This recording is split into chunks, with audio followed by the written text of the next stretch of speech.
निवडणूक म्हटलं की डोळ्यासमोर येतात त्या मोठमोठ्या सभा, घोषणाबाजी, बाईक रॅली आणि आरोप प्रत्यारोपांच्या फैरी. पण पुण्याच्या राजकारणात सध्या प्रचाराच्या एका वेगळ्याच पॅटर्नची चर्चा सुरू आहे आणि हा आगळा वेगळा प्रचाराचा पॅटर्न आहे पुणे महापालिका वॉर्ड क्रमांक 24 मधील भाजपचे अधिकृत उमेदवार गणेश बिडकर यांचा. या आगळ्या वेगळ्या प्रचार पॅटर्न सोबतच आपल्या पक्षाचं असलेलं अंत्योदय हे तत्व डोळ्यासमोर ठेवून गणेश बिडकर यांनी आपल्या कामाच्या माध्यमातून प्रभागातील हजारो नागरिकांना सरकारी योजनांचा थेट लाभ हा मिळवून दिलाय.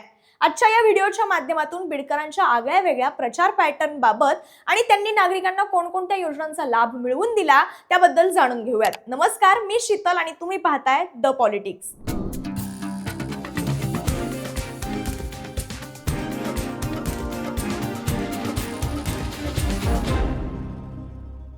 गणेश बिडकर यांनी गेल्या 6 महिन्यात तब्बल 20 लाख पावलं चालत घरोघरी जाऊन लोकांपर्यंत पोहोचण्याचा प्रयत्न केलाय.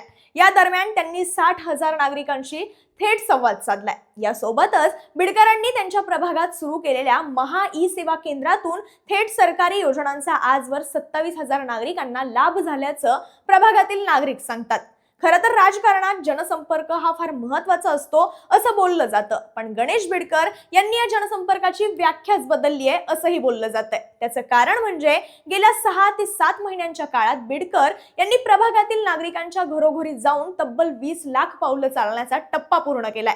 हे केवळ फिरणं नव्हतं, तर तो मतदारांशी साधलेला एक थेट संवाद होता असं प्रभागात बोललं जातंय. विशेष म्हणजे प्रचाराच्या पारंपरिक पद्धतींना म्हणजेच मागे सांगितल्याप्रमाणे प्रचार सभा, कोपरा सभा, बाईक रॅली, फटाक्यांची आतषबाजी या सगळ्याला फाटा देत बिडकरांनी सकाळचा नाश्ता आणि दुपारचं जेवण हे कार्यकर्त्यांच्या किंवा मोठ्या नेत्यांच्या घरी न करता प्रभागातील सामान्य नागरिकांच्या घरात केलाय.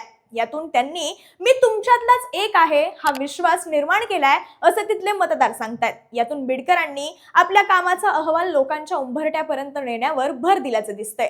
या प्रचाराच्या आगळ्या वेगळ्या पॅटर्न सोबतच त्यांनी हे सुद्धा लक्षात घेतल्याचं दिसतंय की केवळ आश्वासनं देऊन मतं मिळत नाहीत, तर ही मतं मिळवण्यासाठी प्रशासकीय योजना आणि सामान्य जनता यांच्यामधील दरी देखील कमी करावी लागते. आणि यातूनच पुण्यातील सोमवार पेठ आणि रास्ता पेठ इथे त्यांनी सुरू केलेलं महा ई सेवा केंद्र हे आज हजारो नागरिकांसाठी आधारवड बनताना दिसतंय. आता या केंद्रातील लाभार्थ्यांची आकडेवारी पाहिल्यानंतर बिडकरांच्या कामाची व्याप्ती ही लगेच लक्षात येते, कारण आजवर या केंद्रातून 27,000हून अधिक नागरिकांनी विविध शासकीय सुविधांचा आणि योजनांचा लाभ घेतलाय. या केंद्रातून वेगवेगळ्या योजनांचा लाभ मिळालेल्या नागरिकांची संख्या पाहायची तर यामध्ये 7,000हून अधिक नागरिकांना वेगवेगळ्या प्रकारचे दाखले जसे की उत्पन्नाचा दाखला, रहिवासी दाखला, जात प्रमाणपत्र मिळण्यास मदत झाली आहे. तसंच 4,174 नागरिकांना आधार कार्ड सेवेचा लाभ मिळाला. यासोबतच आरोग्यासाठी अत्यंत महत्त्वाचं असणाऱ्या शहरी गरीब आरोग्य कार्डच्या लाभार्थ्यांची संख्या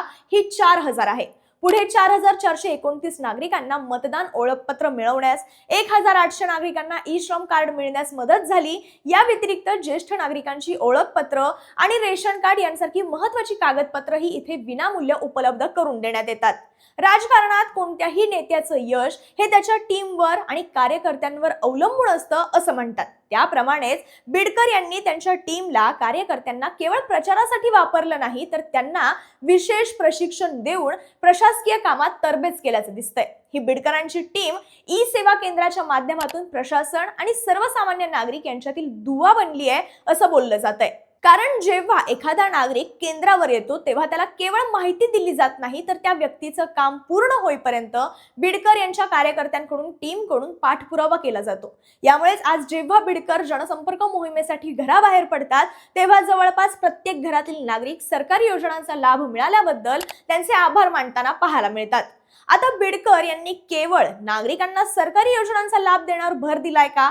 तर नाही. बिडकर यांनी प्रभागातील सामान्य नागरिक, विशेषतः महिला, रुग्ण आणि विद्यार्थी यांच्या गरजा ओळखून कामाचा आराखडा तयार केला. आरोग्य सेवांसाठी शहरी गरीब कार्ड असो किंवा शिक्षण आणि पाणी पुरवठ्यासारखे मूलभूत प्रश्न असो, बिडकर यांनी नेहमीच प्रभागाचा कार्यकर्ता म्हणून पुढाकार घेतल्याचं बोललं जातंय.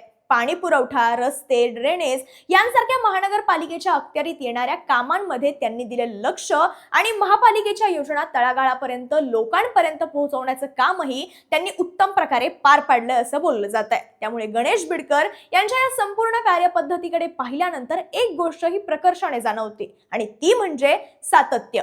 त्यामुळे 20 लाख पावलं चालून तयार केलेला जनसंपर्क आणि 27,000 लाभार्थ्यांच्या माध्यमातून निर्माण झालेला जनविश्वास ही त्यांची यावेळच्या महापालिका निवडणुकीतील खरी ताकद आहे असं बोललं जात आहे। एकीकडे विरोधकांकडून प्रचारात केवळ आश्वासनांची उधळण केली जात असताना दुसरीकडे प्रत्यक्ष कृती आणि प्रशासकीय मदत यावर भर देणारा बिडकर यांचा हा नवा प्रचाराचा पॅटर्न मतदारांना जास्त भावताना दिसतोय। बिडकर यांच्या प्रचार पॅटर्न बाबत तुम्हाला काय वाटतं? कमेंट बॉक्स मध्ये व्यक्त व्हा आणि महापालिकेच्या सगळ्या अपडेट्ससाठी द पॉलिटिक्सला सबस्क्राइब करायला विसरू नका।